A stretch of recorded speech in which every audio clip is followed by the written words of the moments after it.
موقع ثاني فيه تقريبا مجموعة مواقع تعدى 1000 موقع. طبعا المواقع روابط لينك نصية توصل إلى مواقع ثانية، منتديات ثانية.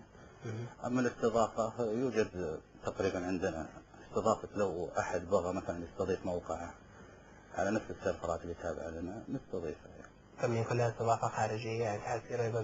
طبعا الاستضافة موضوعها كبير تقريبا، مشاكلها كثيرة وسبقت على النار عشان كذا أسأل. أي نعم. طبعا عندنا سيرفر اللي موجود على جميع مواقعنا. طبعا سيرفر إجارته من قبلنا احنا إن شاء الله في السعودية هنا، ولكن السيرفر طبعا يؤخذ من نفس الداتا سنتر في أمريكا. أنت قلت جميع مواقع، كم موقع؟ أقصد أنا والصحبة يعني الناس القريبة منه، وبعض المستضيفين طبعا اللي في مقابل مادي. طيب حندخل على المنتديات وراح ارجع لك ايضا على سالفه الشغلات. المنتديات طبعا كالعاده فيها منوع ما بين المنتدى العام، المنتدى السياسي، الرياضه والرياضيين، منتدى الاستوقافني ومنتدى الجرائم والمواضيع الساخنه والمثيره. نعم. عندك منتدى النقاش الجاد، شبابيات رمضانيه، هذا يكون هذا خيمه رمضانيه يفتح فقط قبل رمضان ب 15 يوم، واذا جاء العيد يخفى يعني. ايش المواضيع اللي تكون غالبا تدار فيها؟ يعني كيف تناقشون فيه؟ فتاوي دارجه مثلا، اسئله رمضانيه. تعلق على المسلسلات؟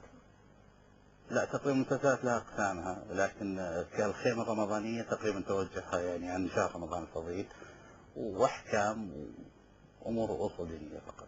طيب نرجع نكمل منتدى الشريعه الاسلاميه الشباب، منتدى البنات حاطين لهم قسم. عندنا زعلوا الشباب والبنات قالوا نبي كل واحد مننا يكون له قسم خاص. هذا زي سورة الحريم العظيم. مظلمين عندكم. طيب منتدى الاصدقاء والاهداء، منتدى الترحيب، في لقاءات شبابيات الحصريه. نعم. اخبار الصحافه والاعلام، الفن والطرب، منتدى مقاطع البلوتوث والفيديو. ما حيسوي لكم طلاع هالمقسم؟ لا تقريبا عليه رقابه الحمد لله يعني. في صفة من الشباب مسكينة من المشرفين فيدققون على كل مادة تنزل طبعا.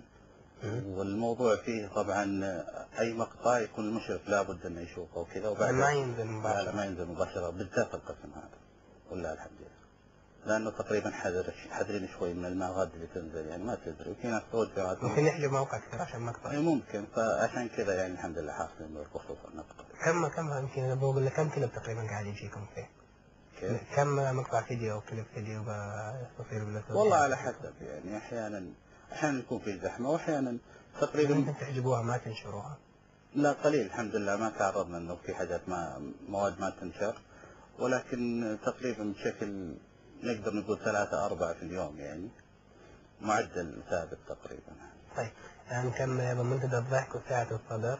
عندك منتديات ادبيه اللي هي مثل القوافي، عذب الكلام والخواطر والنثر، منتدى خير جليس، بالاضافه للانجلش لانجويج فورم. الانجلش لانجويج نعم تكلم اللغه الانجليزيه. هذا سويته كان بخصوص يعني للي له توجه انه يحب يتعلم اللغه الانجليزيه، كان في ينزل في بعض الكتب التعليميه عن اللغه الانجليزيه مورد وكذا، ولكن الفتره الاخيره والله ما اقدر اقول لك اهملناه، ولكن الشخص اللي كان مكلف فيه جزاه الله يوفقه دوره في زي ما يقولون بعثه خارج المملكه، فتقريبا يعني صار الاهتمام فيه شوي قليل. بعض المنتديات اللي كنت صادفها كانت تفتح القسم فقط لمجرد الوجاهه، او عندنا قسم انجليزي لكن الفائده منها تكون جدا قليله. نعم. تقصد انت يعني عندنا اللغه الانجليزيه كيف الفائده نفسها؟ وهل والله تقريبا ما في عليه اقبال يعني مره يعني ما ابغى. ما اتخذتوا قرار انكم تشيلونه؟ ما حبينا ان نعدم الفائده منه يعني، اللي يستفيد بيلقى، اللي ما هو مستفيد على راحته. طيب نكمل ايضا منتدى مشاكل وحل البرامج الحاسب، منتدى التصميم والجرافيكس، الصور، التصوير الفوتوغرافي هذا اللي تكلمت عنه قبل شوي، السيارات، منتدى تطوير المواقع للهواء والمحترفين، منتدى الاتصالات والجوال، منتدى الهاكر. وضح لي شوي قسم الهاكر. تعليم الهاكينج هذا ولكن ما هو يعني الهاكر نقدر نقول انه صحيح انه لما الواحد يتطرق لها الاسم المسمى هي تساؤلات كثير. نعم يتوقع انه يكون للتخريب بس. في ناس يعني انا اعرفهم ولله الحمد يعني متمكنين بموضوع الهاكر، ولكن اما ان يكون يستخدمه يعني في محاربه مثلا زي ما يقولون يعني ان تكون متطرق لموضوع الهاكر تعرف من وين الهاكر يدخل لك، فتقدر تسد عليه المنافذ. كأمن يعني. كأمن، اي نعم. ومنها بعد فيه يكون معلومات كيف تسترجع الايميل، يعني احيانا انت بعض حقوقك تنسرق تسلب منك عن طريق الانترنت، فلا بد انك تاخذها بالذراع. نعم، فلا بد انك يعني تتوجه الناس يكون عندهم خبرة في هالمجال. طيب إذا تكلمنا عن